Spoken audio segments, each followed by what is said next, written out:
नमस्कार दोस्तों, खबर और मनोरंजन का अड्डा मीडिया पार्क 24 घंटे ब्रॉडकास्ट में आपका स्वागत है। आज हम बात करते हैं उत्तराखंड राज्य गठन के 25वें सालगिरह की। सबसे पहले हम उत्तराखंड आंदोलन के शहीदों को, उत्तराखंड के आंदोलनकारियों को शत शत नमन करते हैं और आज इस 25 वर्ष के सफर में कैसा अनुभव हमारे प्रदेश की जनता को रहा, उसके बारे में कुछ अवलोकन करते हैं, कुछ लोगों के विचार जानते हैं। इससे पहले कि हम लोगों के विचार जानें, आज हम बात कर लेते हैं जो विशेष रूप से रजत जयंती के अवसर पर वन अनुसंधान संस्थान यानी FRI देहरादून के प्रांगण में आयोजित किया गया। इस कार्यक्रम के दौरान मुख्य अतिथि के रूप में देश के प्रधानमंत्री नरेंद्र मोदी जी ने शिरकत किया। क्या कुछ कहा उन्होंने प्रदेश के लिए, वो हम आपको कुछ झलकियां इसमें दिखाने का प्रयास करेंगे। आज 25वें सालगिरह के अवसर पर सूबे के मुख्यमंत्री पुष्कर सिंह धामी जी ने प्रदेशवासियों को बधाई दी। प्रधानमंत्री मोदी जी ने भी उत्तराखंड वासियों को रजत जयंती के अवसर पर अपनी शुभकामनाएं प्रेषित की। इस कार्यक्रम के दौरान प्रातःकाल से ही भीड़ जुटाने की होड़ नजर आई। प्रातः 7 साढ़े 7 बजे से ही स्कूल बसें बच्चों को कार्यक्रम स्थल तक लाने के लिए सड़कों पर दौड़ती नजर आई। इस कार्यक्रम में लगभग 20-25 हजार बच्चे उपस्थित हुए और ये ऐसा सोशल मीडिया पर भी प्रसारित हुआ था और कई लोगों से सुनने को मिला कि प्रत्येक स्कूल के पास टारगेट दिया गया था, प्रत्येक कॉलेज के पास टारगेट दिया गया था। कहीं से 2000-2500 बच्चे, कहीं से 1500 बच्चे, कहीं से 1000 बच्चे, इस तरीके से बच्चों को इस कार्यक्रम में भीड़ जुटाने के लिए लाया गया। इस कार्यक्रम के लिए जो बच्चे कॉलेज से आए थे, तो कुछ बच्चों से हमने बात करने का प्रयास किया, जिसमें उत्तरांचल यूनिवर्सिटी के कुछ बच्चे थे, साथ में कुछ बच्चे दून इंटरनेशनल स्कूल के भी थे, दून वैली इंटरनेशनल स्कूल के भी थे। तो बच्चों से बात करके ये पता चला कि उनको यहाँ आने के लिए स्कूल प्रशासन द्वारा, कॉलेज प्रशासन द्वारा या यूनिवर्सिटी के द्वारा कहा गया कि अगर आप इस कार्यक्रम में नहीं जाएंगे तो आपके 10% मार्क्स काट दिए जाएंगे। यदि आप इस कार्यक्रम में जाते हैं तो 10% अटेंडेंस है वो एक्स्ट्रा इसमें आपको दी जाएगी। खौफ के कारण बच्चों को आज इतवार के दिन इस कार्यक्रम के लिए आना पड़ा। तथा नरेंद्र मोदी जी को वो भीड़ दिखाई जा सके, देश के कितने युवा या प्रदेश के कितने लोग कार्यक्रम में शिरकत हुए। ये सिर्फ भीड़ को जुटाने की बाजीगरी इस कार्यक्रम में देखी गई। हालांकि इस कार्यक्रम में कई मीडिया कर्मी नाराज नजर आए। मीडिया कर्मियों को सही समय पर पास उपलब्ध नहीं हो पाया या सीमित मात्रा में मीडिया पास या इनविटेशन उपलब्ध कराए गए। कई वरिष्ठ पत्रकार या वरिष्ठ जन इसके अभाव में कार्यक्रम में नहीं आ पाए, नहीं पहुंच पाए। 200 कार्ड जो है प्रेस के पास वितरित किए गए और बाकी लोगों को इसमें नहीं बुलाया गया, जिससे काफी पत्रकार बंधु नाराज नजर आए। और कार्यक्रम के दौरान भी उचित व्यवस्था न होने के कारण या कवरेज की अनुमति न मिल पाने के कारण या लाइव टेलीकास्ट करने की अनुमति न मिल पाने के कारण पत्रकारों में रोष नजर आया, जो अंतिम क्षणों में आखिरी 15-20 मिनटों में निर्णय लिया गया और क्षेत्रीय पत्रकारों को भी कवरेज के लिए आगे स्थान उपलब्ध कराया गया। भीड़ की बात करें तो यह कार्यक्रम स्कूल के बच्चों का और भारतीय जनता पार्टी का कार्यक्रम मात्र नजर आया। इसमें अन्य क्षेत्रीय दलों की या आंदोलनकारियों की या आम जन की भागीदारी बहुत कम नजर आई। हालांकि भीड़ बहुत थी। बाकी अधिकांश संख्या में कर्मचारी, पुलिसकर्मी और जो सर्व करने वाले लोग वो नजर आए। लोगों को आने में कई बार रूट समझने में बड़ी दिक्कत हुई और कई लोग जिनको FRI गेट कोलागढ़ की तरफ से आना था, वो लोग ट्रेवर रोड की तरफ पहुंच गए और कुछ कार्य प्रधानमंत्री महोदय जी ने कई कार्यों के लोकार्पण का काम भी आज इस कार्यक्रम के दौरान मंच से किया। माननीय मोदी जी लगभग 12:30 बजे मंच पर पहुंचे और 1:45 बजे वो यहाँ से रुखसत हुए। उससे पहले उन्होंने उत्तराखंड सरकार द्वारा आयोजित प्रदर्शनी भी उन्होंने देखी और उसके बाद वो मंच पर आए। मंच पर मंत्रीगण के अलावा राज्यसभा एवं लोकसभा के सांसद नजर आए। राज्यपाल महोदय भी मंच पर बैठे हुए नजर आए और सूबे के मुख्यमंत्री जी ने पूरे भाषण में उत्तराखंड सरकार के द्वारा किए गए कार्यों को और केंद्र सरकार द्वारा दिए गए सहयोग को उपलब्धि के तौर पर देखा और बताया। नरेंद्र मोदी जी ने उत्तराखंड को ऊर्जा प्रदेश और ऊर्जा के नाम पर जो डेवलपमेंट हुआ है, ऊर्जा की जो क्षमता है यहाँ पर दोगुनी हुई है, इस पर उन्होंने अपना विचार रखा। तो दोस्तों, आज हम कुछ लोगों के विचार जानेंगे कि 25 साल 11 मुख्यमंत्री कितना विकास। कुछ लोगों से हमारी बात हुई, कुछ नेताओं से बात हुई, कुछ पूर्व मुख्यमंत्री से बात हुई, कुछ काबीना मंत्री से बात हुई पूर्व में, और कुछ आमजन से बात हुई, कुछ अन्य समुदाय के लोगों से बात हुई कि सरकार ने किस तरीके से काम किया, वो कितने संतुष्ट हैं और क्या क्या कमियां हमारे कामों में रही, या अगले 25 साल में किस तरीके से उत्तराखंड को डेवलप किया जाए कि यहाँ का सही मायने में विकास हो सके और आंदोलनकारियों के सपने को पूरा किया जा सके। गैरसैंण का मुद्दा गौण हो चुका है और जब जब चुनाव का मौसम आता है वो मुद्दा फिर उछल जाता है। तो इन सब चीज़ों को हम देखते हैं कि क्या क्या लोगों ने कहा, क्या क्या लोगों के विचार हैं। और रजत जयंती समारोह जिस तरीके से मनाया जाना चाहिए था प्रदेश का, उस तरीके से रजत जयंती आम लोगों की भागीदारी के साक्ष्य के बिना, आम जन के साक्षी के बिना ये कार्यक्रम आयोजित किया गया। जिस तरीके से प्रदेशवासियों को रजत जयंती का विशेष कार्यक्रम जो किया जाना था, वो यहाँ पर कमी नजर आई, उनके आमंत्रण की कमी नजर आई, उनकी कई सारी खामियां नजर आई।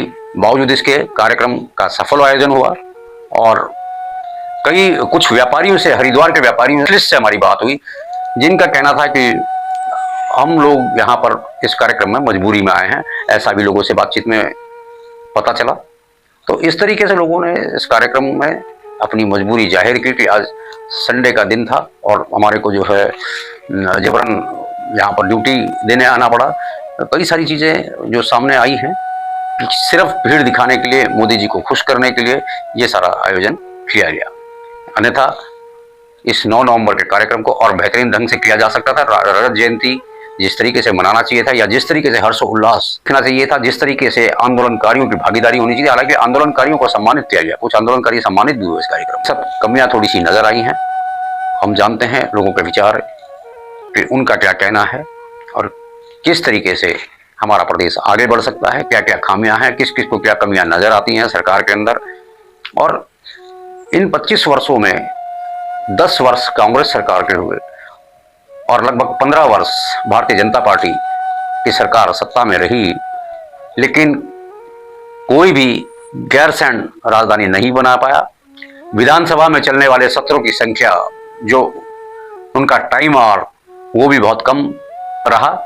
जो विधानसभा सत्र आयोजित जो किए जाने चाहिए थे, उनकी भी संख्या बल यहाँ पर कम रही और विकास के मुद्दे जो होने चाहिए थे उस तरीके से नहीं हो पाए। और लोगों का कहना है कि विकास सिर्फ नेताओं का हुआ है प्रदेश में, विकास सिर्फ शराब माफियाओं का हुआ है, खनन माफियाओं का हुआ है, भू माफियाओं का हुआ है। आमजन का विकास नहीं हो पाया, पलायन नहीं रुक पाया और पहाड़ों में जिस तरीके से पलायन हुआ है वो एक चिंता का विषय है। टूरिज्म के क्षेत्र में काफी काम हुआ, लेकिन उसका खामियाजा इस बार हुए बरसात में सबको भुगतना पड़ा। बादल फटने की घटनाएं बढ़ी, पेड़ कटान की वजह से विकास के नाम पर जो पेड़ काटे गए, जो सड़क चौड़ीकरण के नाम पर पेड़ काटे गए, उससे भी लैंडस्लाइडिंग की घटनाएं घटी और काफी जगह लैंडस्लाइड का सामना करना पड़ा, जिससे भारी नुकसान हुआ।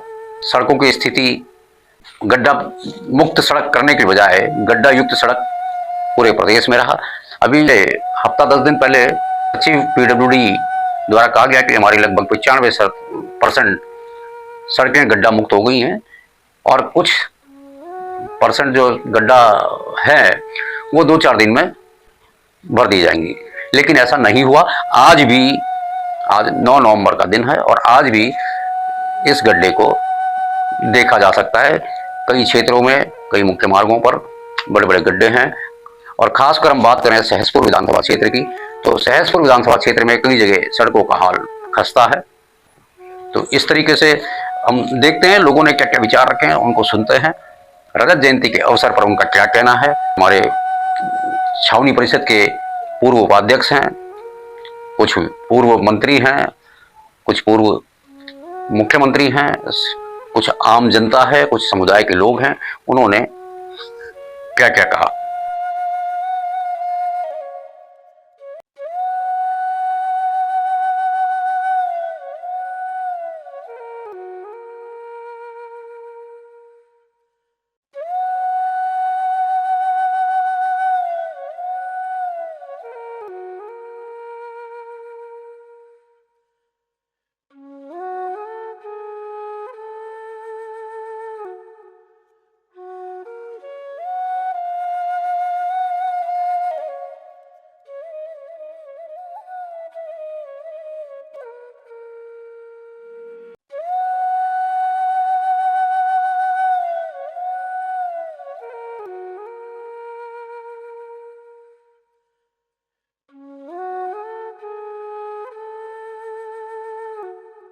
और रजत जयंती पर्व की हार्दिक बधाई एवं शुभकामनाएं देता हूँ। मैं आज के इस ऐतिहासिक अवसर पर बाबा केदारनाथ जी, भगवान बद्री विशाल जी, पूर्णागिरी मैया, गोलजू महादेवता, मासूम महाराज सहित देवभूमि के समस्त देवी देवताओं से प्रार्थना करता हूँ कि हमारे राष्ट्रपति आदरणीय प्रधानमंत्री जी को सदैव स्वस्थ रखें, उन्हें दीर्घायु प्रदान करें और उनके सक्षम एवं दूरदर्शी नेतृत्व में राष्ट्र इसी प्रकार निरंतर विकास और प्रगति के पथ पर अग्रसर हो। साथ ही में देश की रक्षा के लिए अपना सर्वोच्च बलिदान देने वाले हमारे वीर जवानों एवं उत्तराखंड राज्य निर्माण के लिए अपना सर्वस्व न्यौछावर कर देने वाले सभी अमर बलिदानियों एवं राज्य आंदोलनकारियों को भी सदापूर्वक नमन करता हूँ। ये हम सभी उत्तराखंड वासियों का सौभाग्य है कि आज हमारे राज्य स्थापना के स्वर्णिम 25 वर्ष पूरे होने के ऐतिहासिक अवसर पर हमें देश के यशस्वी प्रधानमंत्री जी का सानिध्य प्राप्त हुआ है। हमारे शास्त्रों में कहा गया है, राजा धर्मस्य कारणम, अर्थात राजा ही धर्म का कारण और रक्षक होता है। जब राजा धर्म परायण होता है तब राज्य में सबका कल्याण होता है। आदरणीय प्रधानमंत्री जी, ये सूत्र आपके दिव्य, प्रेरणादायी और कर्मनिष्ठ व्यक्तित्व का साक्षात प्रतिबिंब है। केंद्र में मेरे सहयोगी अजय टमटा, विधानसभा अध्यक्ष बहन ऋतु जी, उत्तराखंड सरकार के मंत्रीगण, मंच पर मौजूद पूर्व मुख्यमंत्री और सांसदगण, बड़ी संख्या में आशीर्वाद देने आए हुए पूज्य संतगण, अन्य सभी महानुभाव और उत्तराखंड के मेरे भाई और बहनों, साथियों, 9 नवंबर का यह दिन एक लंबी तपस्या का फल है। आज का दिन हम सभी को गर्व का एहसास करा रहा है। उत्तराखंड की देवतुल्य जनता ने वर्षों तक जो सपना देखा था वो अटल जी की सरकार में 25 साल पहले पूरा हुआ और अब बीते 25 वर्षों की यात्रा के बाद आज उत्तराखंड जिस ऊंचाई पर है उसे देखकर हर उस व्यक्ति का खुश होना स्वाभाविक है जिसने इस खूबसूरत राज्य के निर्माण के लिए संघर्ष किया था, जिन्हें पहाड़ से प्यार है, जिन्हें उत्तराखंड की संस्कृति, यहाँ की प्राकृतिक सुंदरता, देवभूमि के लोगों से लगाव है, उनका मन आज प्रफुल्लित है, वो आनंदित है। साथियों, मुझे इस बात की भी खुशी है कि डबल इंजन की भाजपा सरकार उत्तराखंड के सामर्थ्य को नई ऊंचाई देने में जुटी है।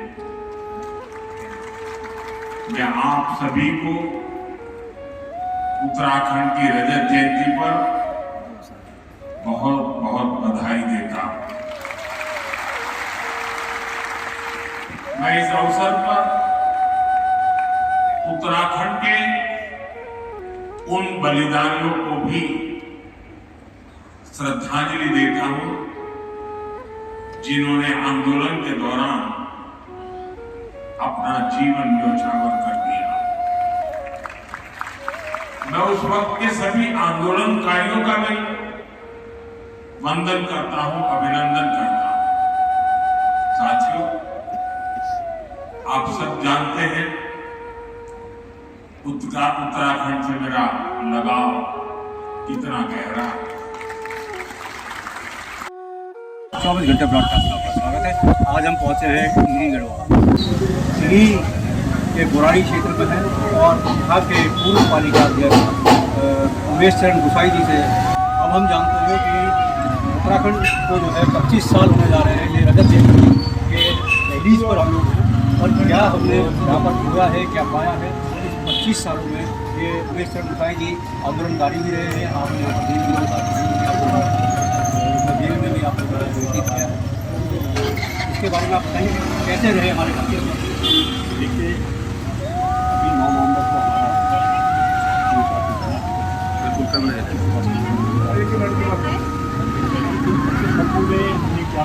क्या पाया कि मन करने का विषय आज पहाड़ में अगर उत्तराखंड की गवर्नमेंट के विषय में लेकर कृषि गवर्नमेंट ने कुछ 25 सालों में देखा कि भ्रष्टाचार की सीमा सारी सरकारें और लांघ चुकी है। और आप देखिए प्रॉपर्टी में भ्रष्टाचार है, आपका शराब के धंधे में देखो भ्रष्टाचार है, कोई भी एरिया ऐसा नहीं, चाहे आप ठेकेदारी करो वहाँ भ्रष्टाचार है। तो आप मतलब ये भ्रष्टाचार उत्तर प्रदेश में बहुत कम भ्रष्टाचार था। जब हम जब 90% हासिल होता था उत्तर प्रदेश जाते थे, जो काम 1 रुपये में होता था आज करीब 1000 रुपये देने पड़ते हैं। तो एक सबसे नेगेटिव पॉइंट तो ये है बनता सबसे पहले अभी भ्रष्टाचार से खत्म करना है। दूसरा जो है कि हमारा जो पहाड़ों से प्लेन्स की ओर प्लान है, अब आपका प्लान की दूसरी तस्वीर हो चुकी है। हमारे टिहरी को ले लें तो गाँव के लोग टिहरी में आ रहे हैं और टिहरी का जो नेटिव शहर में रहता था बंदा वो आज देहरादून या दिल्ली जा रहा है। यानी प्लान के भी कई तरीके हो चुके हैं।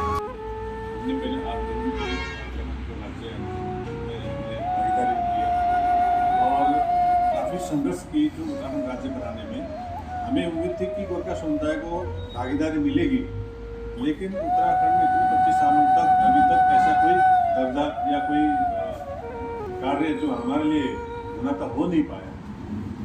आप क्योंकि पॉलिटिकली आप एक पार्टी को रन करते हैं, मेरा कहना है कि 25 साल 11 मुख्यमंत्री, विकास कितना हुआ?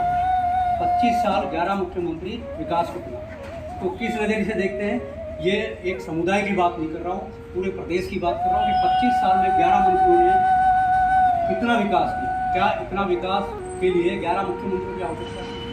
बिल्कुल इतनी आवश्यकता नहीं है कि विकास के लिए 11 मुख्यमंत्री होना बड़ा गजब की बात है।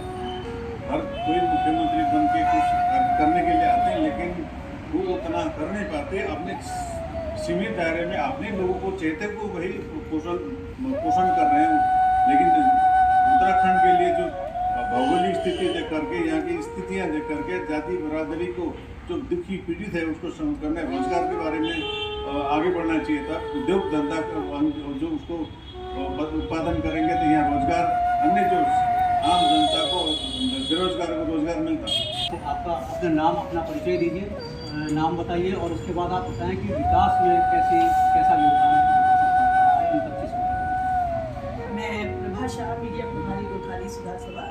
मैं सबसे पहले तो आपका बहुत बहुत अभिनंदन करती हूँ और सभी को इस 25वें स्थापना दिवस रजत जयंती की शुभकामनाएं भी देती हूँ।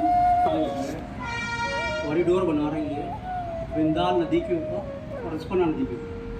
आप कितना सही मानती है, क्योंकि जिस प्रकार से इस बार आपदा आई है, आपने देखा है कि कितना विनाश हुआ है और ये कॉरिडोर बनने से जो ये रास्ता है मसूरी जाए, ऐसे 6 सड़कें मसूरी जा रही हैं।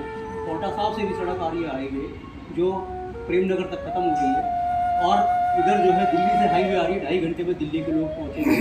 तो जो ये लोगों को जल्दी मसूरी पहुँचाने की सरकार को है, इसके बाद व्हाट नेक्स्ट, मसूरी से आगे कहाँ जाएंगे? वो सड़कें वहाँ पर जो है पहले से ही ओवरलोडेड है, ओवर जाम है और अब जो है इस तरीके से जो 2.5 घंटे में लोग यहाँ पहुँचेंगे तो उसके बाद मसूरी जाएंगे तो जाम की स्थिति कैसी रहने वाली है और मसूरी पर कितना दबाव पड़ना है?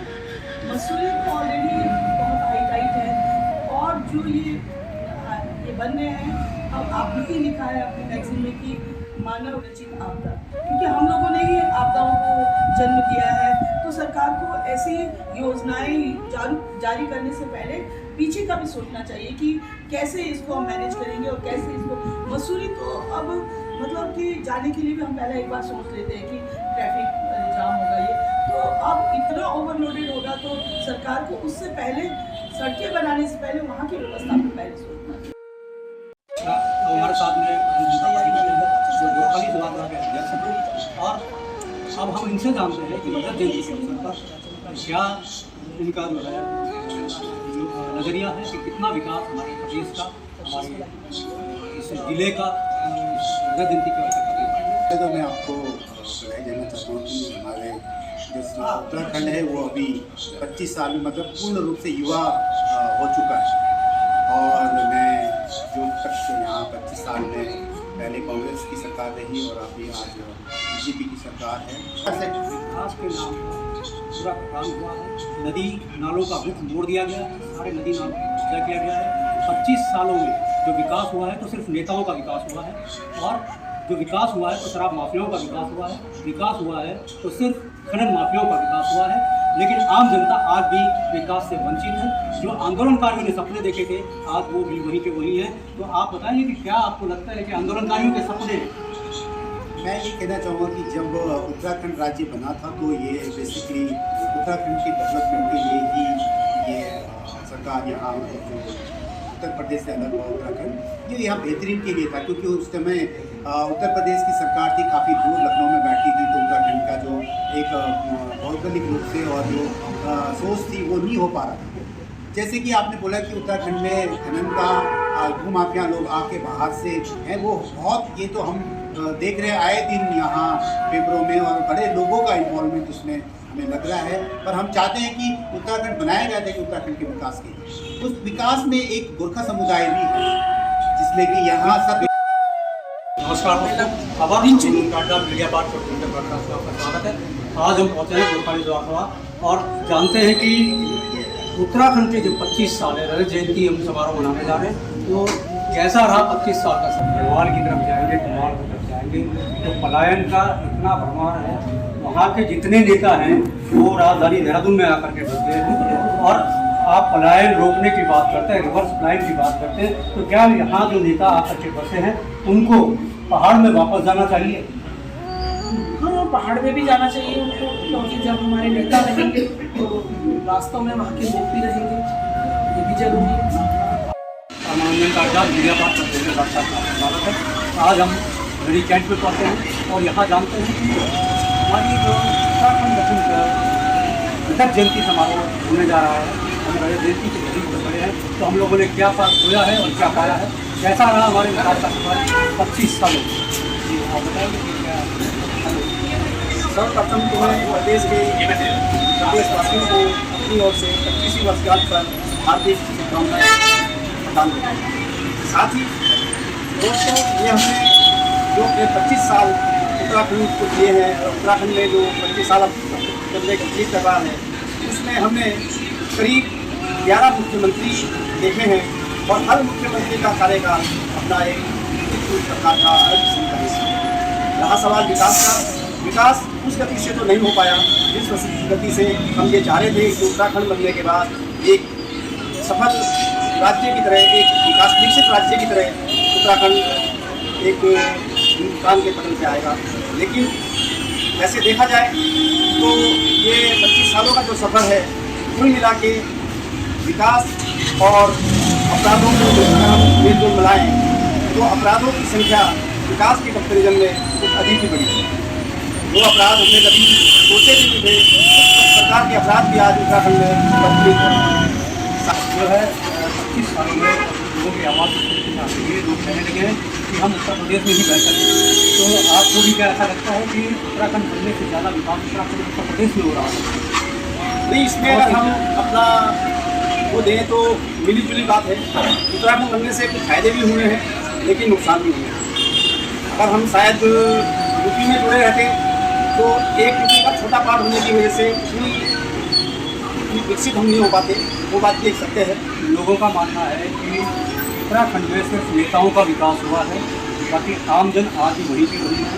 जो राज्य आंदोलनकारियों ने सपने देखे थे, जो उत्तराखंड गठन में सपने थे, उनके जो गढ़वाल नेताओं का मतदान पर्वतीय क्षेत्र का हमारा जो बंदा जीत करके आएगा, हमारा पर्वतीय राज्य होगा और यहाँ की वजह से मुनाफा मिलेगा, फायदा मिलेगा। तो ऐसा कुछ आपको लगता है क्या होगा? नहीं, देखिए, जहाँ तक विकास का हम सवाल करें और विकास में अगर हम नेताओं को दें तो नेताओं का जो विकास है वो तो 100% है। जो नेता 0 पे खड़ा था वो आज की तारीख में 100 पे खड़ा।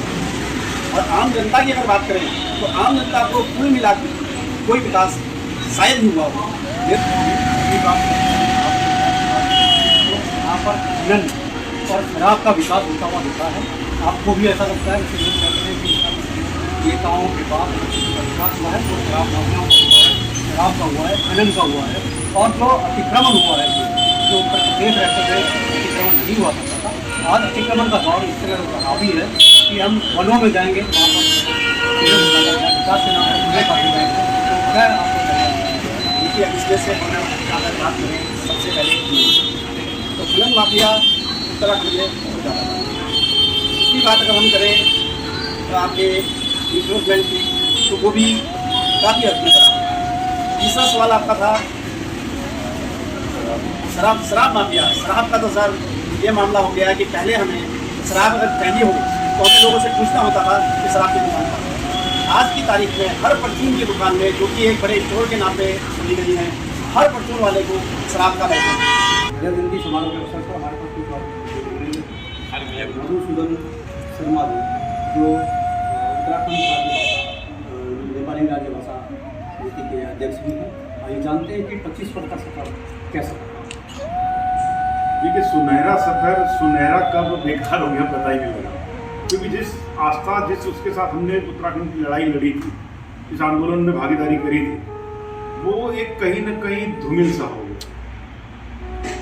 अब मैं बात करूं कि अंग्रेजों ने नहर बनाया है, वो नहर इतनी सुंदरता का प्रतीक हुआ करता था। अगर वो नहर ना बनाते तो मुझे लगता है उत्तराखंड की सड़कें खत्म हो जाती। चलिए, आपने बंद भी करा, कई जगह ऐसा हुआ जैसे हम गढ़ी कैंट में खड़े हैं, गढ़ी कैंट में GMS रोड से ढाका चौक तक नहर बंद करी हुई। नहर बंद करने का उद्देश्य था कि रास्ते को खोला जाए। अब GMS रोड से गढ़ी कैंट चौक तक तो रास्ते खोल दिया जाता है, लेकिन नहर ढाके तक बंद करा जाता है, उससे आगे रास्ता नहीं खोला जाता। उसके आगे जो पुराने घाट बने हैं, उन घाटों में आजकल नशा का अड्डा, पिछले दिनों एक लड़की की मौत तक हो गई, स्कूली छात्रा की मौत तक हो गई, उसके बावजूद भी कोई कार्रवाई नहीं है। गढ़ी कैंट क्षेत्र जाम से जूझ रहा है, तो उसके पास एक ऑप्शन है कि वो टाकरे तक का मार्ग अगर खोल देते हैं तो ये जाम की स्थिति खत्म हो जाएगी। ये बहुत बढ़िया बात कही आपने।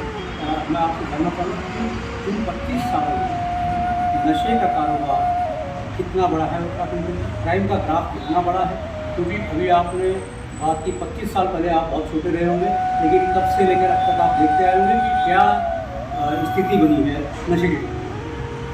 देखिए, 25 वर्ष पहले हम लोग 30 वर्ष का था, तो बच्चा तो नहीं था, कॉलेज वगैरह से कंप्लीट कर चुके थे और नशे की तरफ इतना ध्यान नहीं था। और जो दुकान में बिकने वाला नशा होता था वही नशा एक तरीके से सीमित नशा था।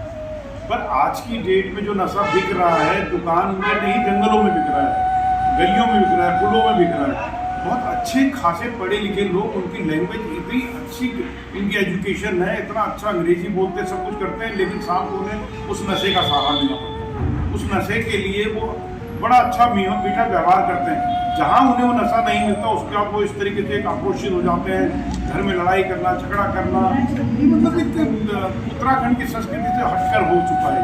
कहाँ से इतना आ रहा है पैसा, कहाँ से ला रहे हैं, इसकी बात तो हम नहीं जान सकते, क्योंकि ये उत्तराखंड का जो हमारा क्षेत्र है, देहरादून क्षेत्र, खास करके हमारे यहाँ भूतपूर्व सैनिक के परिवार जाता है।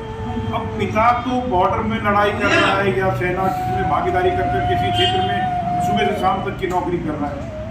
अब उनका ही बच्चा अगर नशे में चला जाए तो उन्हें कितना दुख होगा। और यही दुख आज जो मैं देख रहा हूँ हमारे कैंट क्षेत्र में, ये बहुत बड़ा रूप ले चुका है। अब पूछा कि गैरसैंण राजधानी की मांग की थी, लेकिन वो राजधानी की मांग पहाड़ के नेता ही नहीं पूरी कर पाए। 25 साल, 11 मुख्यमंत्री और कितना विकास। देखिए, ये जो 25 साल 11 मुख्यमंत्री वाली बात है, तो इसमें तो लगता है कि जल्दी जल्दी एक कुछ सपना पूरा करने वाली बात सिर्फ मंत्रियों और नेताओं की थी। एक आम पब्लिक, हमारे जो क्षेत्रीय दल थे आज भी नहीं उभर पाए हैं, चाहे वो हमारा उत्तराखंड क्रांति दल हो या हमारा गोरखा फ्रंट हो, आज वो क्षेत्रीय दल नहीं उभर पाए। क्यों? इनके पास उतना पैसा नहीं था। मुझे जो पैसे वाले लोग थे शायद वही कुर्सी को नहीं छोड़ पाए। इसीलिए आज हम कहते हैं दुर्भाग्य की बात कि आज़ादी के उत्तराखंड राज्य स्थापना के इतने दिन बाद, इतने वर्ष बाद भी हमारे उत्तराखंड का युवा अपने उससे लड़ रहा है कि भैया आज जो है पेपर चोरी हो रही है, तो वो कहते हैं पेपर लीक, 2 ही क्वेश्चन तो गए यार, 5 क्वेश्चन में से 2 क्वेश्चन हो गए, जो दूसरा पूरा पढ़ना है उसे 5 में से 5 पढ़ना है, और जिस व्यक्ति ने 2 तो कर ही लिए वो एक आधा घोषित कर ले। तो मतलब ये भी बयान, ये भी कुछ अच्छा नहीं लगता कि 2 ही तो चोरी हुई। विकास के नाम पर एक अंतिम प्रश्न में आपसे पूछना चाहूँगा कि उत्तराखंड में जो विकास हुआ है वो नेताओं का विकास हुआ है, शराब माफियाओं का विकास हुआ है और खनन माफियाओं का विकास हुआ है। उत्तराखंड के लोग आज ये कहने लगे हैं कि हम उत्तर प्रदेश में ही बहुत बेहतर थे, वहाँ पर सुरक्षा उत्तर प्रदेश के दौरान ज़्यादा बेहतर हुआ करती थी। क्या कहना है? एक बड़ी सीधी सी बात है, एक बच्चा पढ़ता है, पढ़ लिख कर अधिकारी बनता है, तो सबसे ज़्यादा सैलरी किसकी होती है? उस अधिकारी की, IAS IPS हो, चाहे हमारा आर्मी का जनरल हो, ब्रिगेडियर हो, उनकी सैलरी ज़्यादा होनी चाहिए ना। इस हिसाब से जब उनकी सैलरी ज़्यादा तो पैसा भी उनके पास ज़्यादा होना चाहिए।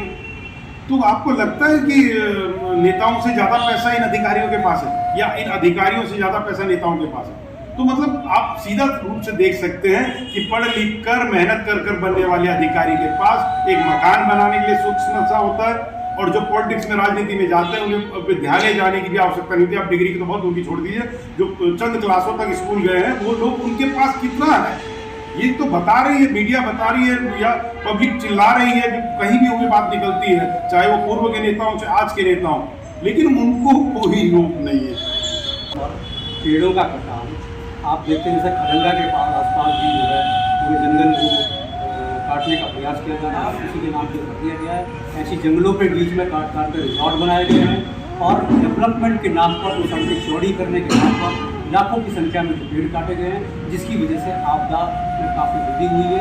आप इस कटान को किस नज़रिए से देखते हैं? ये जो ग्रीन टेक्नोलॉजी के तहत कई सारे क्षेत्र आते हैं, वहाँ पर भी NGT के परमिशन के बगैर जहाँ पर ईंट नहीं लग सकता है, वहाँ पर बड़े बड़े रिजॉर्ट बन गए हैं। इसके लिए आप क्या कहेंगे? देखिए, पेड़ तो कट रहे हैं, ठीक है, पेड़ कट कौन से पेड़ रहे हैं? आपने कभी देखा होगा रोड में बड़े बड़े पेड़ झुके हुए सड़कों में आ जाते हैं, वो पेड़ उस पेड़ व्यापारी, लकड़ी व्यापारी के मतलब का नहीं होता, इसलिए उसे काटते नहीं है।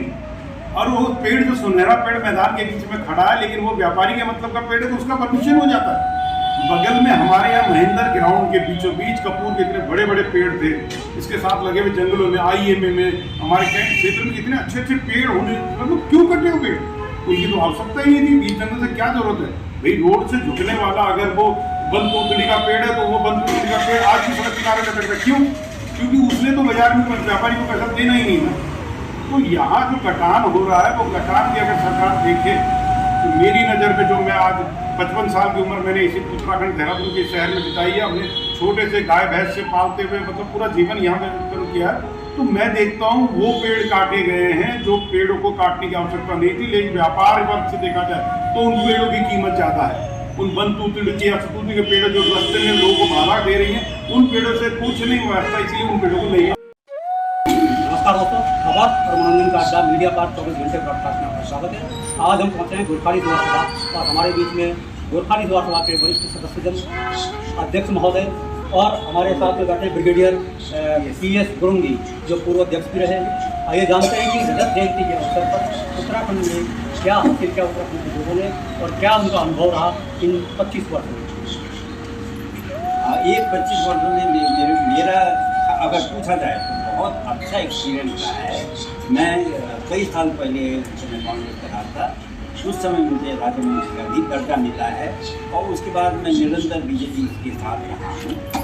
और इस गवर्नमेंट ने यहाँ पे हमारे लिए काफ़ी कुछ किया है फिजिकल, परंतु हमारे समुदाय के लिए हमारी ढेर सारी मांगे हैं, वो किसी न किसी बहाने वो उसको ठुकराती ही है, जैसे कि आज हम वरिष्ठ नेता और पूर्व कैंट बोर्ड के उपाध्यक्ष अनुराग शर्मा जी का, और हम ये जानते हैं उनसे कि आज रजत जयंती के दिन पर हम खड़े हैं। उत्तराखंड गठन के बाद उत्तराखंड को कितना लाभ हुआ और कैंट क्षेत्र को विशेषकर क्या लाभ हुआ? आज रजत जयंती के उपलक्ष्य में भाई रणवीर जी द्वारा सवाल पूछा गया। तो सर्वप्रथम तो मैं आपको बधाई देना चाहता हूँ। रहा जहाँ तक इसमें विकास की बातें हैं, परिप्रेक्ष्य में क्या हुआ, छावनी परिषद से मैं संबंधित रहा, तो उस विषय में तो बहुत कुछ कहने को है, लेकिन हो सकता है कि आज के वर्तमान जो है राजनीतिक पटल को वो नागवार बोलने का सोचने का स्वभाव रहा है, बड़ी स्पष्ट राजनीति के साथ रहा। जहाँ तक विकास की अगर बात करें तो हाँ, जहाँ तक राजनीतिक उनबे का सवाल है, उनका छक करके छकुआ विकास जिसे कहते हैं देसी भाषा में, वो हुआ। रहा जहाँ तक जनता के विकास की बात है तो सब आप देख रहे हैं। आज आलम यहाँ तक पहुँच गया है कि लोग कहने लगे कि यार भैया इससे बढ़िया तो कांग्रेस ही। अभी हम बात कर रहे हैं उत्तराखंड आंदोलनकारियों के सपनों के बारे में, तो आप क्या बताएंगे कि उसमें उत्तराखंड के आंदोलनकारियों ने देखा था कि हमारे अपने लोग होंगे, बाहर के नेता होंगे, पर्वतीय क्षेत्र का विकास होगा, तो क्या लगता है सब एक छोटी बात रह गई है इस समय, होता चना बाजे घना। कारण उत्तराखंड के आंदोलनकारियों ने जो सपने देखे, जो उन्होंने कुर्बानियाँ दी, बलिदान दिए, वो सब मिट्टी में मिल गए। कारण जहाँ तक क्षेत्रीय विकास की बात की, क्षेत्र के लोगों को रोजगार की बात की, सब कहीं दूर दूर तक देखने को नहीं मिली।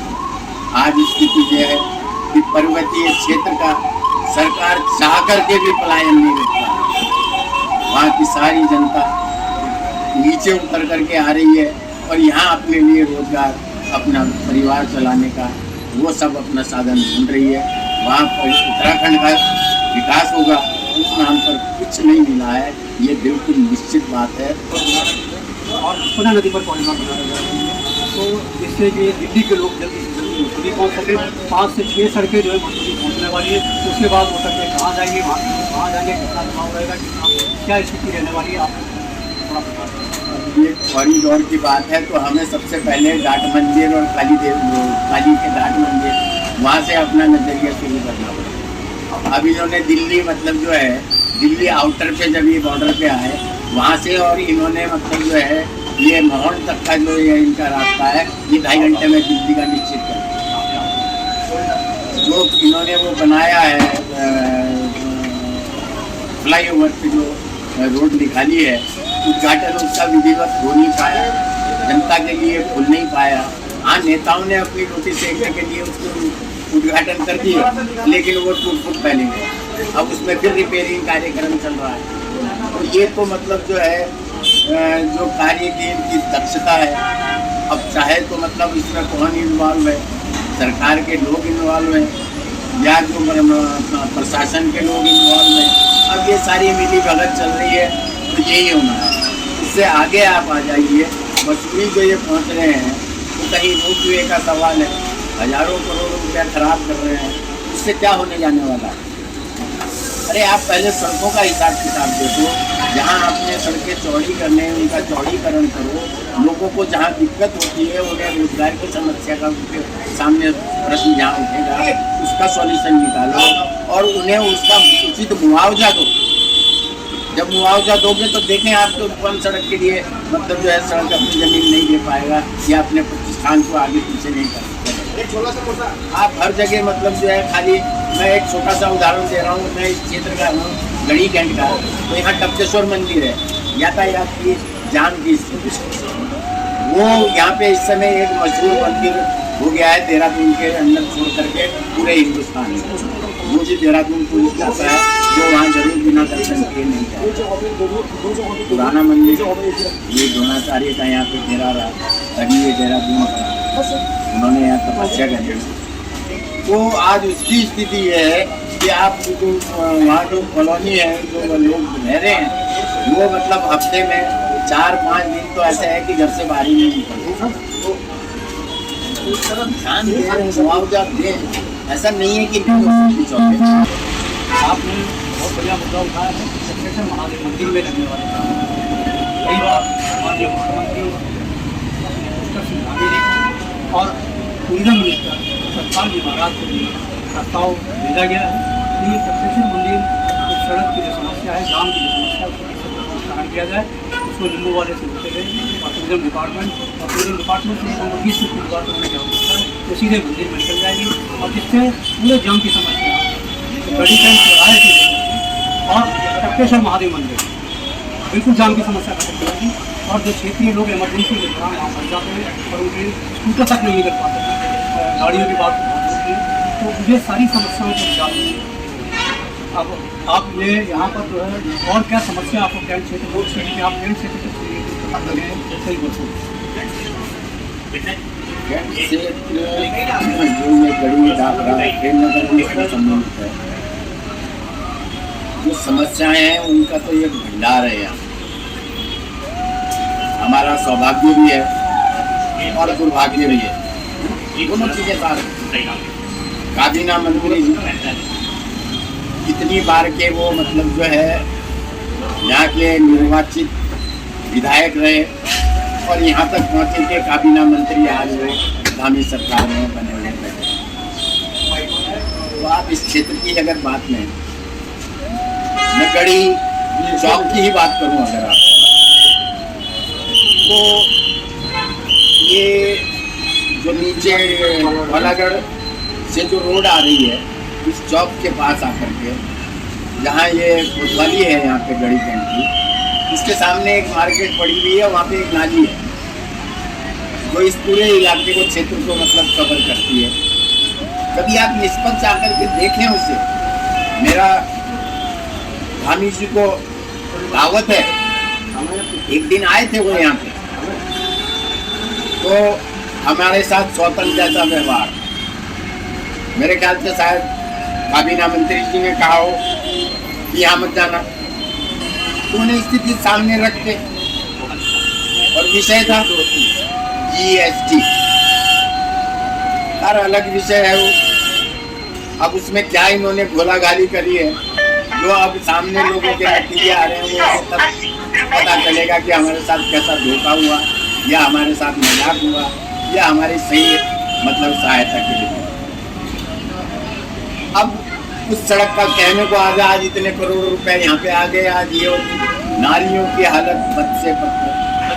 सीवर लाइन का जब मैं बोर्ड में उपाध्यक्ष था उस समय 50,000 रुपये यहाँ सर्वे के लिए आया था, गवर्नमेंट ने दिया था, कमांड ने लखनऊ से आया सर्वे के लिए। उसके बाद हम खैर सत्ता से बाहर आ गए, उसके बाद वो मामला ठंडा दस्ते में आ गया। आज हर 1 महीने बाद सवाल उठ जाता है कि सीवर लाइन आ रही है जी, अरे भाई कहाँ आ रही, कहाँ से आ रही है, अभी तक तो कहीं सिर्फ कागजों में हो, कागजों में आकर के शायद बन भी ना जाए और वहीं से सारी गोला गाली हो जाए, ये रुचि दिखाए। बिल्कुल बिल्कुल सही कह रहे हैं आप। मौका है कैंट क्षेत्र का कितना विकास हुआ ये 25 साल में? मेरे ख्याल से विकास जो पुराना था वही और बदतर गया है। नालियों की हालत बुरी है, सड़कों की हालत बुरी है, बिजली व्यवस्था का बुरा हाल है। मतलब आप किस चीज़ को लेंगे, पानी की व्यवस्था हालांकि जो है इस बार बरसातें ज़्यादा होने से पानी ठीक आ रहा है लोगों को सफिशिएंट, लेकिन पूरे क्षेत्र में नहीं पहुँच पा रहा प्रेशर से पानी। अब पानी की समस्या है तो मतलब जो है उधर सफाई की व्यवस्था है, कूड़े उठाने की व्यवस्था है। स्वच्छ भारत का नारा दिया हुआ है, कूड़े वालों के इतने नखरे हैं कि किसी क्षेत्र में जाएंगे तो एक हफ्ते में पहुंचते हैं, हफ्ते में एक बार, हफ्ते में 2 बार। अरे भाई रोज उठाओ। अभी कल ही बात हो रही थी, यहाँ सुना है कि बोर्ड मतलब जो है छावनी परिषद इसका कूड़े का मतलब चार्जेस बढ़ाने जा रहा है। अब बताइए जो तुम अपनी स्थिति को नहीं है, अब ठेकेदारी व्यवस्था है, दिल्ली से बाहर से कहाँ से ठेके हो रहे हैं। आप 25 वर्षों में कितना रोजगार मिला है और पलायन कितना रुक पाया, पहला प्रश्न। दूसरा प्रश्न हमारा यह है कि अतिक्रमण, जो नदी नाले खाले पर जो अतिक्रमण हुआ है, जो पेड़ों की कटान हुई है विकास के नाम, उसको आप ये दृष्टि से देखते हैं क्या वाकई वहाँ पर विकास होता है? रोजगार का जहाँ तक सवाल है, आप अगर यहाँ वैकेंसी है तो जेब में नोट डालिए, आपको रोजगार है।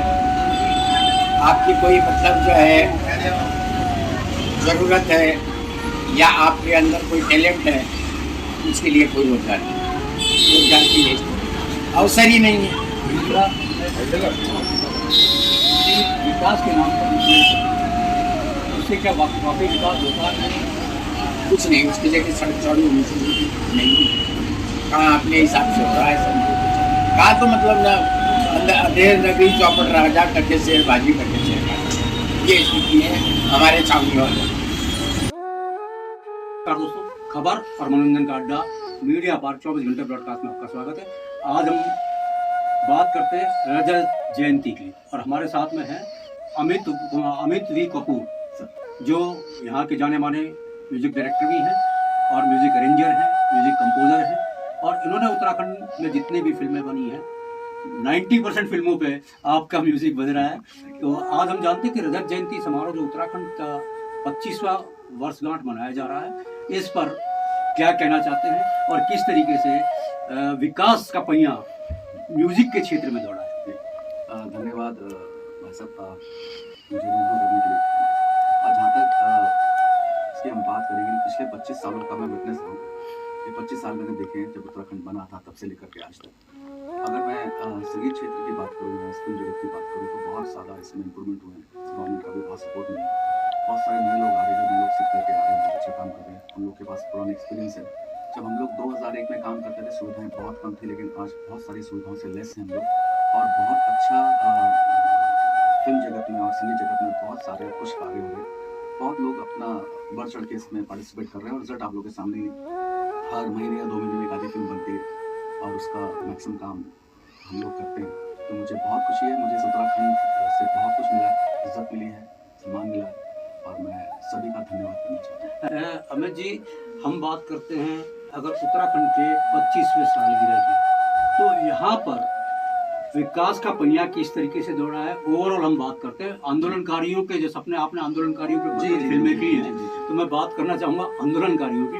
आंदोलनकारियों ने सपना देखा था कि हमारा अपना राज्य होगा, हमारा अपना मुख्यमंत्री होगा, पहाड़ का मुख्यमंत्री होगा, पहाड़ की पीड़ा को समझेगा और पलायन की समस्या को रोकेगा। इन सब पर आपने फिल्में की हैं, तो आप ये बताएंगे कि क्या वाकई आंदोलनकारियों के सपने पूरे हो पाए और कितना विकास पहाड़ों का हो पाया?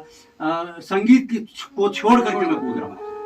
देखिए साहब, जहाँ तक विकास की बात है तो विकास तो अगर देखा जाए तो हुआ है। अभी मैं कई पहाड़ों पर जाता हूँ, सड़कें बनी हुई हैं, बिजली बनी, सब कुछ चीज़ें, सारी चीज़ें। अगर आंदोलनकारियों की बात करें, मैं भी एक आंदोलनकारी रह चुका हूँ, मैंने भी उत्तराखंड के आंदोलन में पार्टिसिपेट किया। तो वो जो सपने देखे थे आंदोलनकारियों ने, देखिए सपने समय के साथ साथ चेंज होते रहते हैं। उस वक्त का सपना ये था कि सब कुछ यहाँ होगा, गैस लैंड में राजधानी बनेगी, ये होगा वो होगा, देहरादून में चीज़ें। तो देखिए जहाँ विकास होता है वहाँ कमर्शलाइज होती है चीज़ें, और जब विकास होता है तो कुछ चीज़ों को नज़रअंदाज भी किया जाता है, तो उसके जो खामियाजे हैं वो हम भुगत ही रहे हैं, चाहे वो नेचुरल कैपिटल से लेकर के हो जाए या बहुत सारी चीज़ें और भी हैं। तो अगर मैं बात करूँ 25 सालों में विकास तो हुआ है। अपने अपने अपना अपना नजरिया विकास को देखते हैं। अभी अमित जी, जैसे कि मैंने कई लोगों से वार्ता की, कई लोगों से बातचीत की, तो उसमें उन्होंने बताया कि विकास तो हुआ है, लेकिन जो नेता हैं उनका विकास हुआ है जो पहाड़ से यहाँ पर आकर के बसे हैं। जो विकास तो हुआ है उन लोगों का विकास हुआ है जो शराब का काम करते हैं, शराब माफिया है। विकास हुआ है भू माफियाओं का, विकास हुआ है खनन माफियाओं का। लेकिन जो पहाड़ के जो जनता है उनको लगता है कि हमें आज जो है छला गया है, हम ठगे गए हैं। और जो उत्तर प्रदेश में सुविधाएं थी, जितना सुरक्षा उत्तर प्रदेश में मिलता था, जितना जो है क्राइम कम था यहाँ पर उत्तर प्रदेश में रहने के दौरान, या जितने नशे के कारोबार को जो है यहाँ पर बहुत कम ग्राफ था, वो आज बहुत अधिक मात्रा में बढ़ गया। क्या कहना है आपको? सर देखिए, उसके पीछे ये है कि अगर हम पलायन की बात करें तो पहाड़ में जो लोग थे वो मैदान की तरफ जा रहे हैं अपने रोजी रोटी के लिए, अपने भविष्य के लिए, और जो मैदानी लोग हैं वो पहाड़ में आ रहे हैं। जो मैदानी कल्चर है वो पहाड़ में आ रहा है, और पहाड़ का कल्चर तो यहाँ से खोता जा रहा है। गांव कितने गांव हैं वो खाली पड़े हुए हैं, वहाँ पर सब सारी सुविधाएं लिखाते हैं, लेकिन क्या है कि रोजगार के ना होने की वजह से वहाँ का युवा पहाड़ की तरफ मतलब मैदान की तरफ भागता है। और मैदानी लोगों को यहाँ पर बहुत सारी वो दिखाई देती हैं संभावनाएं, यहाँ होटल बनेगा, यहाँ बनेगा, हम रिजॉर्ट खोलेंगे, ये खोलेंगे, वो खोलेंगे, सब चीज़ें। तो देखिए, जहाँ तक अगर बात है कि जो संपन्न है, अगर इसके पास 2 रुपए हैं तो वो उसको 20 बनाने में की दौड़ में लगा हुआ है। अब क्या है कि यहाँ पे पहाड़ का जो भी युवा है वो शिक्षित है, उसके अंदर सब कुछ टैलेंट है, लेकिन क्या है कि उसको पहाड़ में ही वो रोजगार नहीं मिल पा रहा है जो वो चाहता है। अगर वो होगा तो यहाँ का कोई भी पहाड़ का नौजवान भाग नहीं जाएगा। इतने पहाड़ के लोग हैं जो अब्रॉड में पता नहीं कहाँ जा करके विदेशों में काम कर रहे हैं और अच्छा अर्न कर रहे हैं, सब कुछ बढ़िया कर रहे हैं, लेकिन क्या है कि उनको यहाँ भी अगर रहना है तो सुविधाएं भी रोजगार को चाहिए। अमित जी, जैसे विकास के नाम पर पेड़ों को काटा गया है, सड़कों को चौड़ीकरण के नाम पर लाखों पेड़ों को काटा गया है। दूसरा, विकास के नाम पर जो जंगलों को काट करके उनके अंदर रिजॉर्ट बनाए गए हैं, जो अवैध खनन हुआ है, उसका नतीजा आपने पहली बार देखा होगा पिछले 50 सालों में। पहली बार जो जिस तरीके से देहरादून के अंदर बाढ़ आई है, और ये सब विकास के नाम पर मानव जनित विनाश का कार्यक्रम जो चल रहा है, उसके लिए क्या कहना? इन 25 वर्षों में इसकी काफी मात्रा बढ़ी है। सर 25 सालों में देहरादून का नक्शा बदल चुका है। 25 साल पहले देहरादून ऐसा नहीं था, बहुत शांत शहर हुआ करता था, क्राइम नहीं होता था, सड़कों पर इतना ट्रैफिक नहीं होता था। अब देहरादून पहले जैसा शांत जगह नहीं रह गई, ये एक कमर्शियल बन चुका है, और हर आदमी आकर के यहाँ पर अपने तरीके से काम कर रहा है। गुंडागर्दी बहुत बढ़ चुकी है, बाहर के लोग बहुत ज़्यादा आकर के अपने में ढंग से शराब की जहाँ तक बात करें तो कितने यूथ उसमें बर्बाद हो रहे हैं। और अगर हम बात करें पेड़ कटाई की या रिजॉर्ट बनने की, तो उसका खामियाजा तो भी आप देख रहे हैं यहाँ से भी क्या हो। तो ये बिल्कुल धराली बिल्कुल मैं इतने गाँव के गाँव बह गए सर, तो उसके लिए कौन जिम्मेदार है? हम लोग जिम्मेदार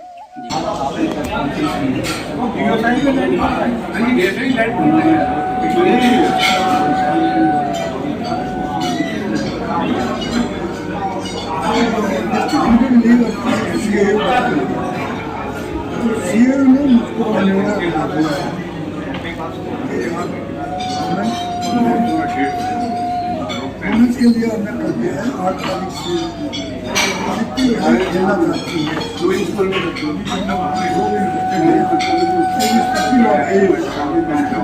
चाहती है अपना फॉर्म भरे। जयंती के उत्तराखंड में खेलों को कितना इस तरीके से आप वो कैसा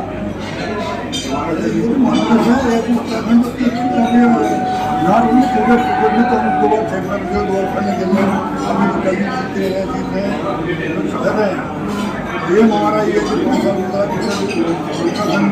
इंडिया का बाकी गेमों है अभी इंडिया का भी सरकार ने किया है।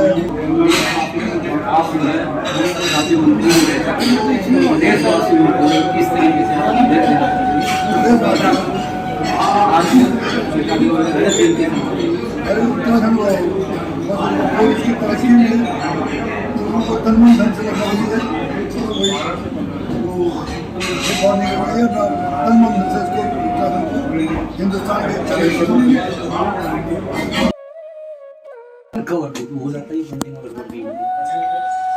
नमस्कार दोस्तों, खबर और मनोरंजन का अड्डा मीडिया पर 24 घंटे ब्रॉडकास्ट में आपका स्वागत है। आज हम पहुंचे हैं पूर्व काबीना मंत्री हीरा सिंह बिष्ट जी के यहाँ और ये जानते हैं कि 25 साल का सफर उत्तराखंड की रजत जयंती समारोह की दहलीज पर हम खड़े हैं। तो कैसा सफर ये रहा है, क्या ये गड्ढा युक्त सफर रहा या गड्ढा मुक्त सफर रहा है, इसके बारे में आप। हाँ, 25 साल का राज्य स्थापना दिवस का मैराथन में जो उत्तराखंड के शहीद हैं जिन्होंने कुर्बानी बना उनको श्रद्धांजलि अर्पित करता हूँ। जो संकल्प जो शपथ सरकारों ने लिए हैं उस पर पूरी तरह हम खरा नहीं प्रकार से काम हुआ ऐसा नहीं किया, लेकिन जो उनकी भावना शक्ति भावना है अपना स्वराज्य राज्य दिशा में प्रगति अभी नहीं होता। विकास के कामों की श्रृंखला शुरू हुई, उसके बाद उसमें वो गति नहीं पकड़ा। हमारे सोच हमारे विजन तो सरकार में लोग बैठे हैं ब्यूरोक्रेट से पॉलिटिशियन कुछ लोग तो निहित स्वार्थों की वजह से कामों में लगे हैं अपने फायदों के लिए, कुछ लोग राज्य के बारे में सोचते हैं, लेकिन वो बात करके नहीं पकड़ी। जो तिवाड़ी टाइम पर IT पार्टी बड़े मेडिकल कॉलेज और सबसे बड़ा स्कूल बना यहाँ पर लोगों को रोजगार जैसे बाहर की बहुत कंपनी आई थी और लगभग 6 लाख जो रिकॉर्ड में डेटा है 6 लाख लोगों को रोजगार मिला था। वो सब ठप होता है, सरकार ने चिंता नहीं। आज किसानों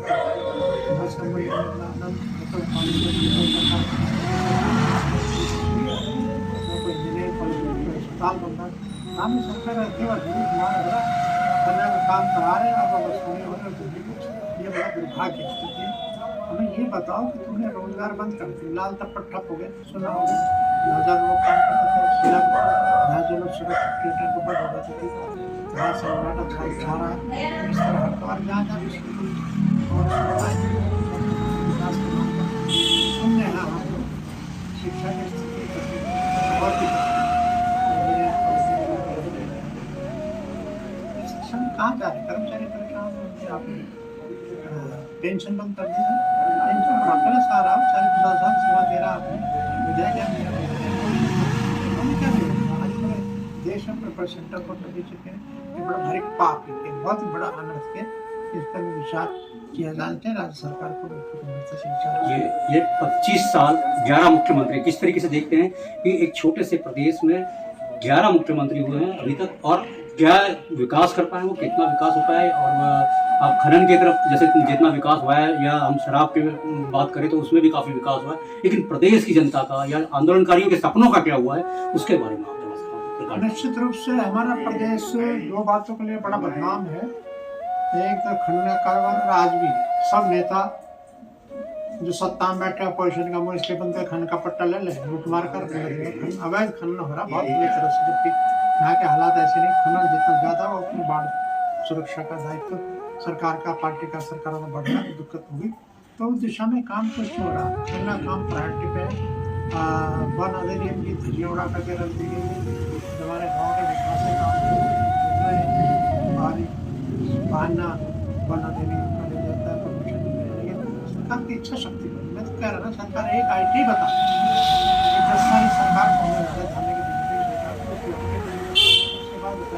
कौन सा IT खोलना, पॉलिटेक्निक खोलना, इंजीनियरिंग कॉलेज सोच से बाहर का है। आपने जो रोजगार लोगों को लगे थे लाल तक बनाने का बंद करते, सिला को बंद करते, और आपने इंडस्ट्री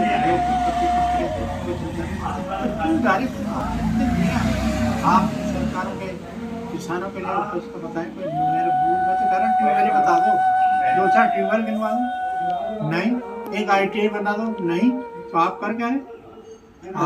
सरकार अपनी उपलब्धि के तौर पर बताती है कि 4 धाम यात्रा में रिकॉर्ड जो है श्रद्धालु पहुँचे हैं, और वहाँ की सड़कों के बारे में और वहाँ जो आप रिकॉर्ड बता रहे हैं कि ये हुआ है सरकार की तरफ से, तो क्या कितना सही लगता है आपको, कैसा होना चाहिए 4 धाम? 4 धाम यात्रा और श्रद्धालुओं को सरकार की वजह से आ रहे क्या सरकार क्या दे रही है उनको? क्या परिवहन की सुविधा दे रही है, मेडिकल की सुविधा दे रही है? रुकने कितने गेस्ट हाउस रास्ते बनाए जहाँ विश्राम वाले वो आराम कर सकते हैं। हाँ, सरकार इस कलजुए के किनारे कि आपने केदार घाटी में करोड़ों रुपए का सोना चुरवा दिया और उसके बाद चुप है, और चोरी भी कब गया, जबकि प्रधानमंत्री धामी जी प्रधानमंत्री मोदी वहाँ पर गया, सोने चोरी हो गया। इसके बाद वो सरकार क्यों चुप है? सवाल ये बात का क्या सरकार का हाथ नहीं है उसमें? करोड़ों रुपए का हमारे धार्मिक स्थल से हमारी भावनाओं का प्रतीक, देश की भावनाओं का प्रतीक है, पूजनीय है, और वो हजारों करोड़ लोगों के आस्था का प्रतीक वहाँ सोना चोरी, उस पर कार्रवाई नहीं होना। और कह रहे इतने तीर्थयात्री तुम्हारे लिए आएंगे, तीर्थयात्री और उससे कम हुए हैं। ऐसा कभी नहीं जो आज इस बीजेपी सरकार में हो रहा, फिर कार्रवाई नहीं हो रही। दिक्कत ये आ रही, कार्रवाई क्यों नहीं हो रही? सोना चोरी हो गया, ये हो गया, तीर्थ धाम हमारा सरकार क्या सुविधा दे रही बताओ ना मुझे। मैं तो कह रहा रास्ते में कितने विश्राम वाले बना दी हम सरकार ने, क्या मेडिकल की सुविधा कहाँ दे रही है? इसी केस में कितनी मारा मारी होने के लिए वहाँ होती है। इस केस में जब तीर्थयात्री आते हैं तो जगह नहीं, वहाँ गाड़ी की व्यवस्था नहीं, कार व्यवस्था। हमने तो अपने टाइम पे स्पेशल बस एक चीज और जानना चाहते हैं कि 25 सालों में जब से उत्तराखंड बना है तब से लेकर अब तक क्राइम का ग्राफ कितना बड़ा है और नशे का कारोबार जिस तरीके से यहाँ पर बढ़ा है, तो उस पर आप क्या कहेंगे? दो काम उत्तराखंड में बड़ी तेजी से हो रहे हैं। सरकार का कोई नियंत्रण नहीं है, कौन सरकार कहाँ काम कर रही है। जो आपने जैसा कहा, नशे का कारोबार, शराब का कारोबार, और दूसरे इधर बिजनौर से यूपी से जो गोलियों का नशे वो बहुत चरम सीमा पे है। बहुत बुरा हाल है, नौजवानों को बिगाड़ा जा रहा है, और कैसे आते हैं सरकार पर कार्रवाई नहीं करती है। उनको इशारा करते हैं इसमें इनकी तरफ से भारी मात्रा में अवैध नशा होता है, सरकार को कार्रवाई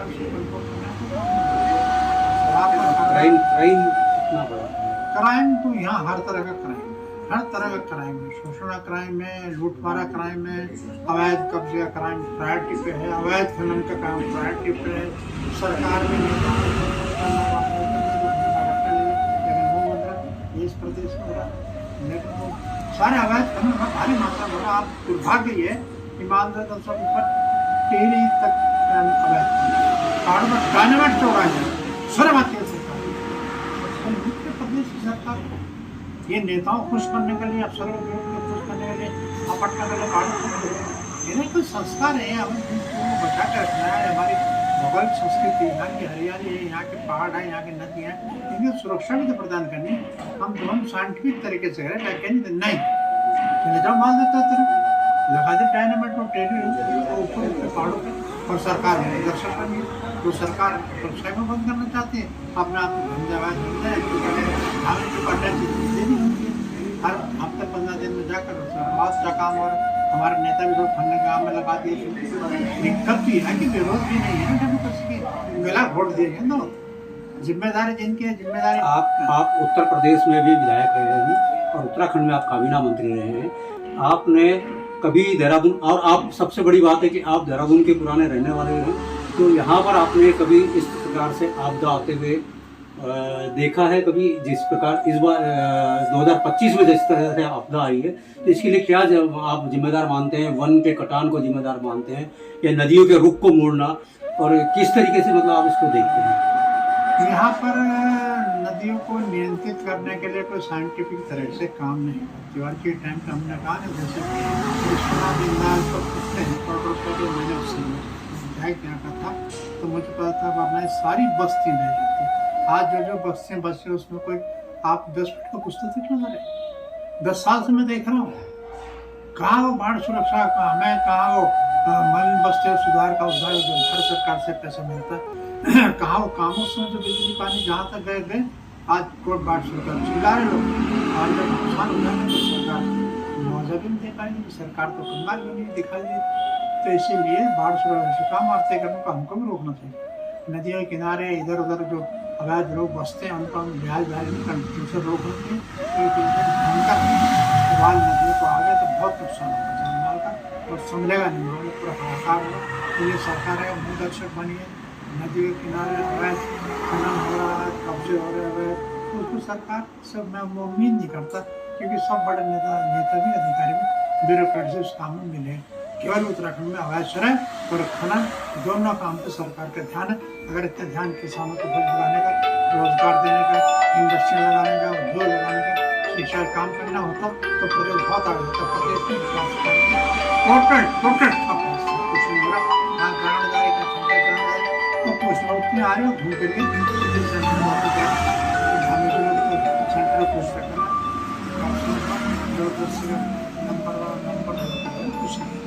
एक अंतिम प्रश्न आपने जिक्र किया हमारे से कि नदी पे जो है बाढ़ सुरक्षा होनी चाहिए, लेकिन धामी सरकार इस पर जो है कॉरिडोर बनाने जा रही है, वो कितना कामयाब होगा? जिस तरीके से इस बार जो है नदियों में बाढ़ आई है, जो स्थिति इस बार हुई है, पहली बार देहरादून के अंदर ऐसी स्थिति देखने को मिली है, लेकिन सरकार रिस्पना और बिंदाल नदी के ऊपर एक एक्सप्रेसवे बनाना चाह रही है, एक एलिवेटेड रोड बनाना चाह रही है, और 5-5, 6-6 रोड जो मसूरी जाएगी, उसके बाद वो रोड कहाँ जाएगी और वहाँ की जो पब्लिक है, जो मसूरी पे दबाव है, वो किस तरीके से देखा जाएगा, और जाम की जो क्या स्थिति है, क्या देखते हैं?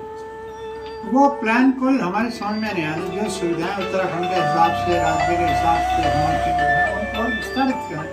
आप नदी के किनारे एलिवेटेड रोड बनाना चाह रहे हैं, मसूरी जाना चाह रहे हैं, पहाड़ों पर कहाँ जाना चाह रहे हैं, अब क्या करना चाह रहे हैं आप? जो है उनको विकसित करो, अनावश्यक अवैध कब्जे को आप लोगों को तो सरकार समझ रहा है। वो प्लान ऐसा बता दें जैसे जिसको स्वर्ग बनाने जा रहे हैं, लेकिन होना कुछ नहीं है। अगर उनको 50-100 करोड़ सेंटर से मिलता है तो आधा तो जेब में जाएगा। उन्हें तो अपना घर भरना, फिर वो पार्टी या पेट भरना, इसके अलावा दो काम के अलावा उत्तराखंड में गलत नहीं है। जनता के हित के लिए कोई काम नहीं है। न कोई अस्पताल होगा, न इंजीनियर कॉलेज होगा, न पार्टी होगा, न फ्लायर होगा, न परिवहन की व्यवस्था कहाँ है? जो बस हमने 800 कर दी थी वही है। कोई नई से बसें खरीद ली, छोटी बसें, बड़ी बसें, मैंने यहाँ से लेकर लखनऊ, जयपुर, पंजाब तक बसें चलाई थी, वो हम लोग बसें चलाई। अरे कुछ हिम्मत करो, कुछ साथ जो ISBT बना तो उसको कोई सुधार नहीं। पहाड़ों पर कोई व्यवस्था बसों को रोकने के, आने जाने की नहीं है। मसूरी हमारा इनकम का सोर्स होता है, उसको नहीं कर वहाँ पर व्यवस्था नहीं कर पाए। इसलिए विकास के नाम पर कोई तो बताए, रोजगार के लिए क्या किया, किसानों के लिए क्या किया, हमारे औद्योगिक क्षेत्र को बढ़ाने के लिए क्या किया, स्कूल शिक्षा में क्या परिवर्तन, कुछ नहीं।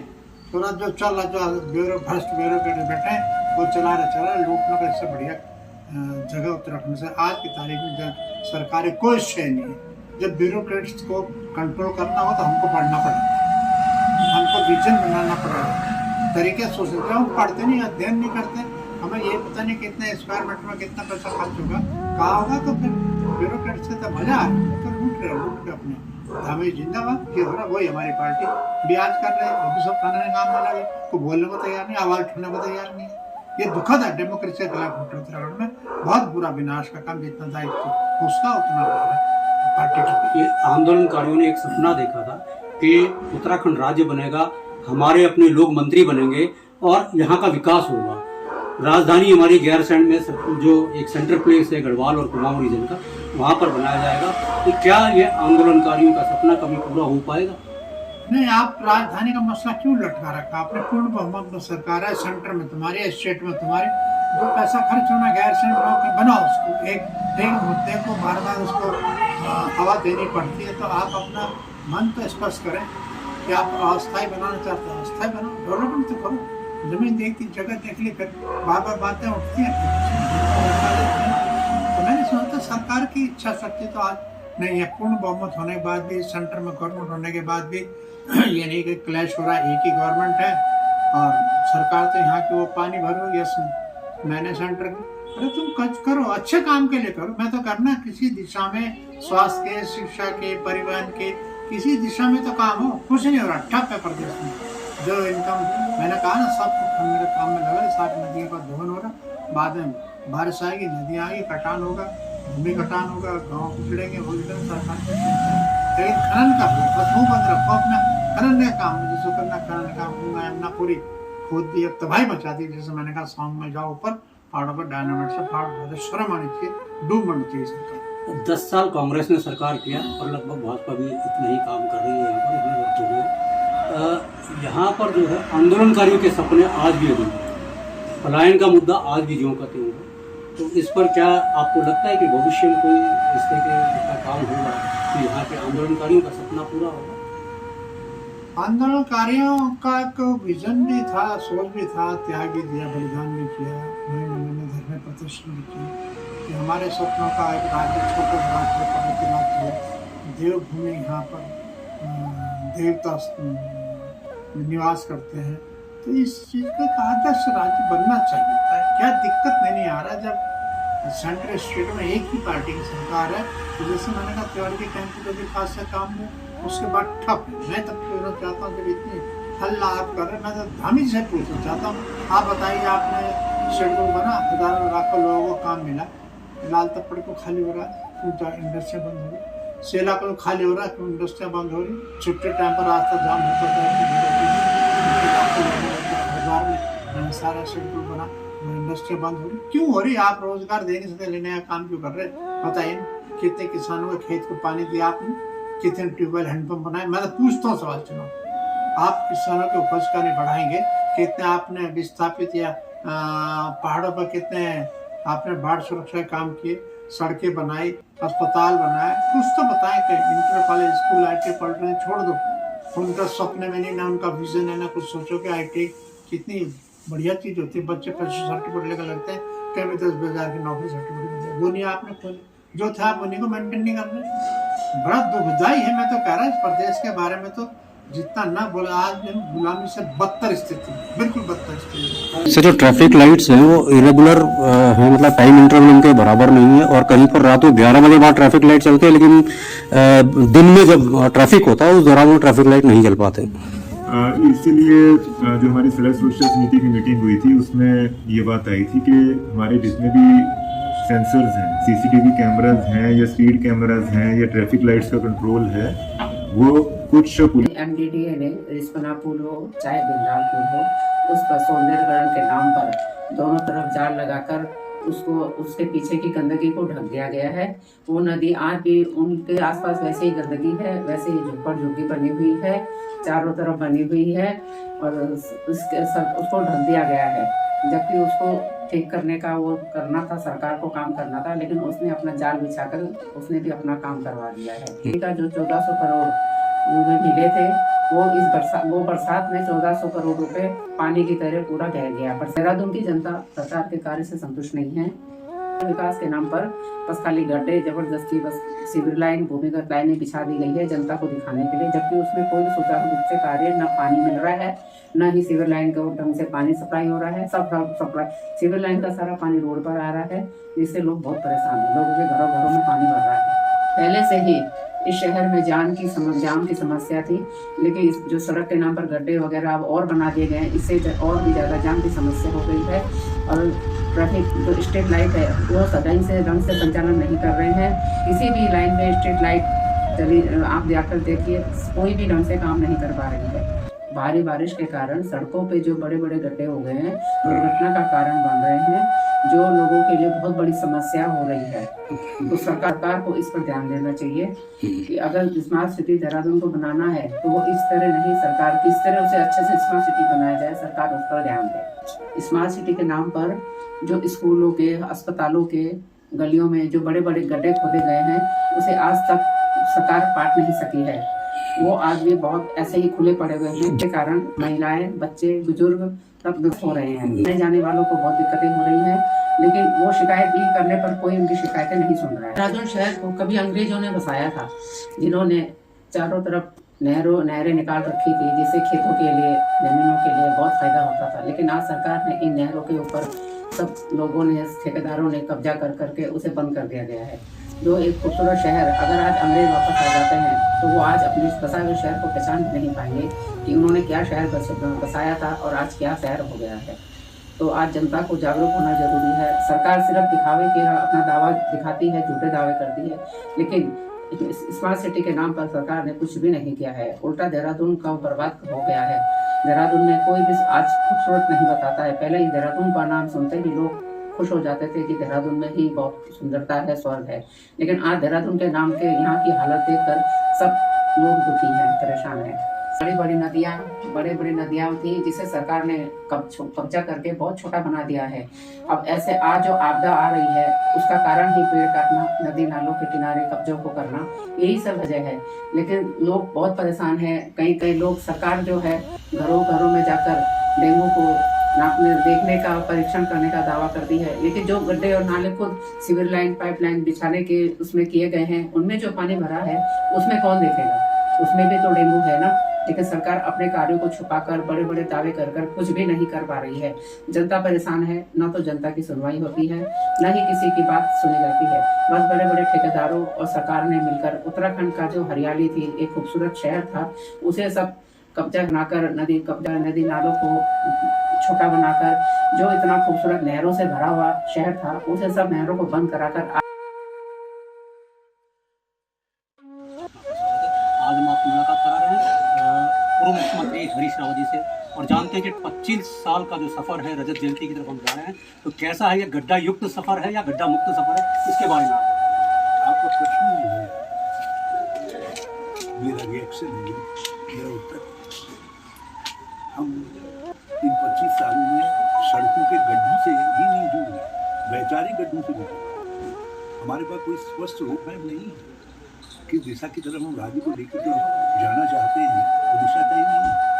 और दिशा तय करने के लिए हम अभी तक ये तय नहीं कर पाएंगे हम कहाँ बैठेंगे। 25 साल में हम स्थायी अस्थायी के प्रश्न को जूझ रहे हैं। 25 साल बाद जो है राज्य को ये विचार करना पड़ रहा है कि ये पलायन कहीं राज्य के अस्तित्व को तो नष्ट नहीं कर दे रहा। राज्य आज भी नए सवाल खड़े कर दिए जा रहे हैं। कभी जो लोग हिंदू मुसलमान के नाम पर बांटते थे, अब वो लोग उनको पहाड़ गंगान के नाम पर भी बांट करके राजनीति करना चाहते हैं। ये 25 साल में 11 मुख्यमंत्री, इस तरीके से आप देखते हैं कि क्या यहाँ पर विकास होना चाहिए था, और 11 मुख्यमंत्रियों ने कितना विकास किया? राज्य जब यदि दिग्भ्रमित है, आप स्पष्ट रूप में बना ही नहीं पा रहे कि किस दिशा की तरफ जाना चाहते हैं।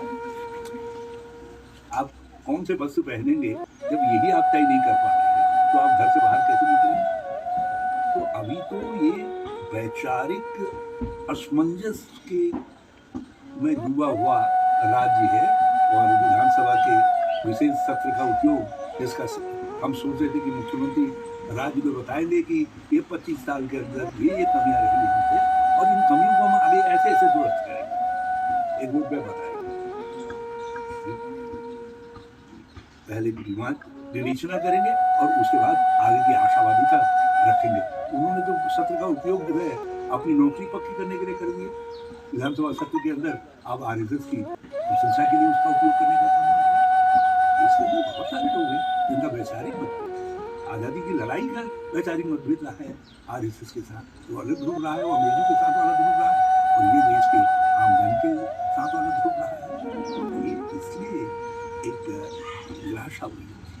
जी, उत्तराखंड में शराब और खनन 25 सालों में कहाँ से कहाँ पहुँचा, कितना इस पर पुष्कर सिंह धामी जी बताते हैं, हमारे मुख्यमंत्री जी, कि उन्होंने मुनाफे में उत्तराखंड को पहुँचाया है खनन के मामले में। तो किस नजरिए से बालू बदली रखो, उसको जरा शराब घोल करके उसका टीका लगाओ, उसका चंदन घोलो, सब लोगों से कहो ये चंदन घोल के रखा है, अपने माथे में इसको लगाओ। 25 साल के लिए क्या शुभकामनाएं एक बार आपसे प्रदेशवासियों को? शुभकामनाएं हैं आगे के संघर्ष के लिए, बदलेंगे इस संकल्प के साथ आगे उठिए, और यदि आप बदलाव के लिए साहस रखते हैं तो हमारे पास स्पष्ट सोच है, और उस सोच के आधार पर हम राज्य के लक्ष्य को बदलेंगे। आप हमारे चैनल को लाइक, शेयर, सब्सक्राइब और कमेंट करना ना भूलें। देखते रहिए हमारा न्यूज़ चैनल खबर और मनोरंजन का अड्डा मीडिया पार्क 24 घंटे ब्रॉडकास्ट। और आप सबको एक बार रजत जयंती की हार्दिक शुभकामनाएं और बधाई। नमस्कार, जय हिंद।